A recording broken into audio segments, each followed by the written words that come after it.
Hello student, today's class for class 12 chapter 11 कर रहे हैं 3 डायमेंशनल। और आज जो हम बात करेंगे वो बात करेंगे हम प्लेन पे। प्लेन, इससे पहले हमने जो है लाइंस पे बात की थी, लाइन इन स्पेस। प्लेन, ये प्लेन, ठीक है, having some length and breadth. Coordinate geometry में अगर 2D पे बात करो तो 2D में हम प्लेन पे ही सारा कुछ बनाते हैं। अब तक आपने जो भी ज्योमेट्री के नाम पे पढ़ा है वो प्लेन पे ही पढ़ा है, कोऑर्डिनेट ज्योमेट्री पढ़ी है, सारा कुछ।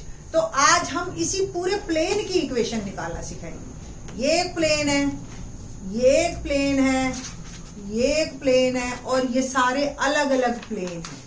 अगर हम ये कहें एक ये प्लेन है और एक ये प्लेन है तो इन दोनों के इंटरसेक्टिंग पॉइंट से सो मेनी प्लेन्स निकल रहे हैं, ठीक है। ये सारे प्लेन हैं अलग अलग। तो प्लेन जो 12th क्लास में है, प्लेन की इक्वेशन निकालने के लिए यूनिकली डिटरमाइंड 3 वेज हैं हमारे 12th क्लास के सिलेबस में।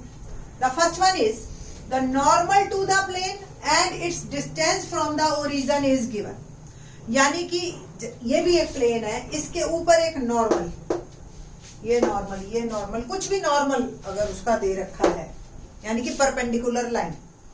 और ओरिजिन सपोज आप एज्यूम कर लो कोई भी दीवार का कोना, वहां से इसका डिस्टेंस, ठीक है। तो वो जो है अगर गिवन है तो प्लेन की इक्वेशन कैसे निकालनी है। एक्सरसाइज के फर्स्ट 4 क्वेश्चन हमारे इसी पे बेस्ड हैं और इस पे एक अलग से लेक्चर बना दिया है। नाउ सेकंड वे जो हम इस लेक्चर में डिस्कस करेंगे क्या है, when it passes through a point and is perpendicular to a given direction. ये एक प्लेन है और इसके ऊपर एक परपेंडिकुलर आपको गिवन है और एक पासिंग पॉइंट गिवन है। तो आपको प्लेन की इक्वेशन कैसे निकालनी है, एक्सरसाइज का क्वेश्चन नंबर 5 इसी पे बेस्ड है।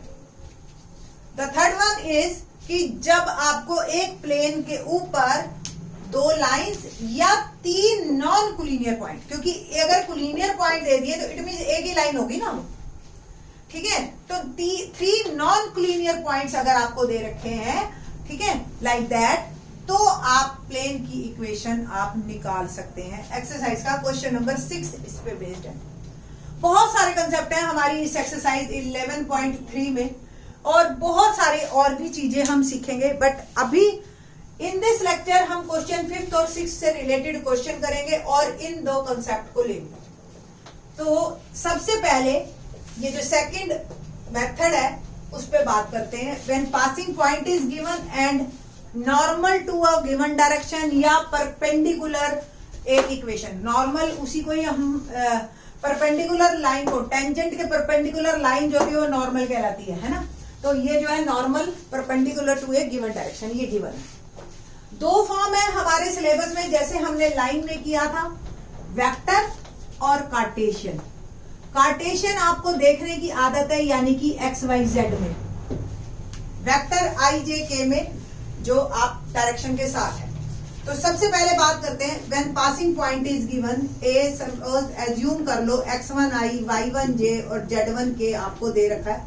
ये पासिंग पॉइंट है, सपोज यही एक प्लेन की इक्वेशन निकालनी है तो ये पासिंग पॉइंट है A। इसको हम XI, YJ और ZK कह सकते हैं। और एक नॉर्मल आपको गिवन है, बार बार कह रही हूं, ये नॉर्मल एज्यूम किया मैंने AI plus BJ plus CK।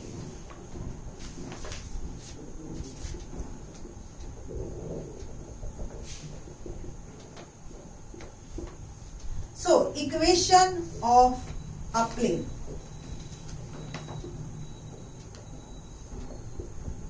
is R minus A dot N is equal to R। Vector form में R generally XI, YJ, ZK एक जनरल टर्म है। A आपको पता ही है X1I, तो R को अगर आप XI, YJ, ZK लिखते हो, A को आप X1I, Y1J और Z1K लिखते हो, डॉट N, AI, BJ और CK। मैं आपको वेक्टर फॉर्म से कार्टेशियन पे लेके जा रही हूँ कि कार्टेशियन में यहीं से ही कैसे बनी। सब्ट्रैक्ट करेंगे आप आई वाला आई में, तो x minus x1 i, y minus y1 j और z minus z1 k dot ai plus bj plus ck is equal to 0। Dot product आपको पता ही है, आई वाला आई से मल्टीप्लाई होता है, जे वाला जे से और के वाला के से। So a x minus x1 b y minus y1 plus c z minus z1 is equal to 0। ये इक्वेशन आ गई कार्टेशियन। तो वेक्टर से हमने शिफ्ट किया कार्टेशियन। अगर आपको एक passing point x1 y1 z1 पता है,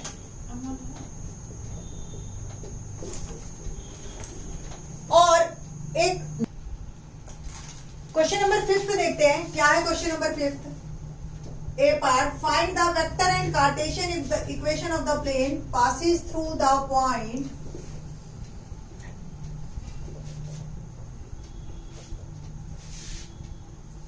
one zero minus 2 and normal to the plane is i plus j minus k. ये तो इट मीन्स आपको a जो है वो दे रखा i plus 0j minus 2k, ठीक है, और n दे रखा है आपको i plus j minus k। Formula हो गया r minus a dot n is equal to 0। r आपको आर में ही आंसर देना है, ए की वैल्यू बस आप पुट कर दीजिए i plus 0j minus 2k dot n, n is i plus j minus k is equal to 0। Okay ना, बहुत है आंसर, आपको बस इसी फॉर्म में ही ऑलमोस्ट जाएगा आपका।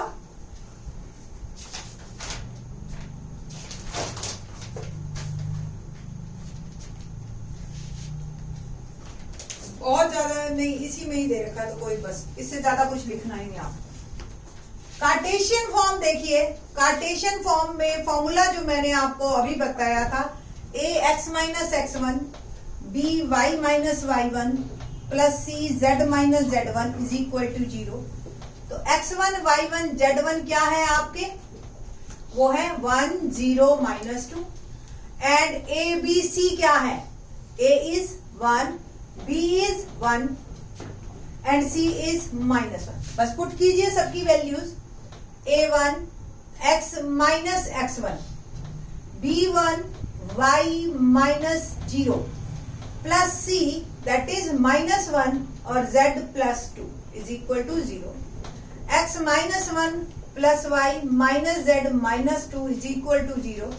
तो x plus y minus Z is equal to 3 is my answer. आप अगर r को x i y j z के लिखते हैं और इसको सब्ट्रैक्ट करके डॉट प्रोडक्ट करते तो भी अल्टीमेटली आप यहीं पहुंच जाते, ठीक है जी।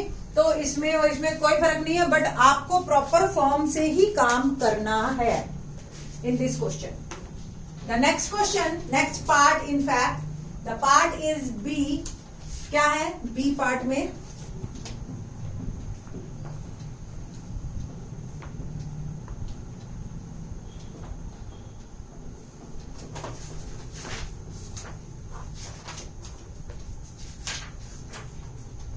find that passes through the point 1 4 6। now the question change, 1 4 6 and normal to the plane is i minus 2j plus k। ये अब मेरा क्वेश्चन है, दैट्स वाई a और n आपके चेंज हो गए।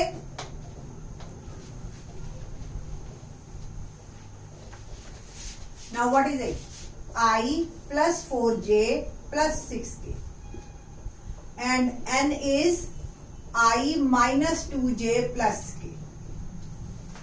फॉर्मूला यही है आपका, r minus a dot n So here R is minus, A is I plus 4j plus 6k dot N.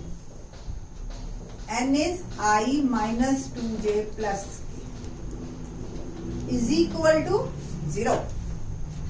That is my answer. This one is the vector form. Now Cartesian form. Cartesian form. What about x1, y1, z1? x1, y1, z1 is 1, 4, 6. And A is 1, B is minus 2, C is 1. Formula क्या है? A x minus x1, B y minus y1 plus C z minus z1 is equal to 0. Put the value of A, B, C and x1, y1, z1. A is 1, x minus x1, B minus 2, y minus y1 plus C 1 और z minus 6. So x minus 1 minus 2y plus 2 4 जा 8 plus z minus 6. तो x minus 2y plus z और minus के 7 है plus का 8 है, so plus 1 is equal to 0. So my Cartesian form is x minus 2y plus z plus 1 is equal to 0. This one is my equation. That's all. Question number 5th, or the form when a passing point is given and normal of the plane is given. In the next lecture we will discuss when 3 non-collinear points are given of a plane, how do we find a equation of plane. Thanks.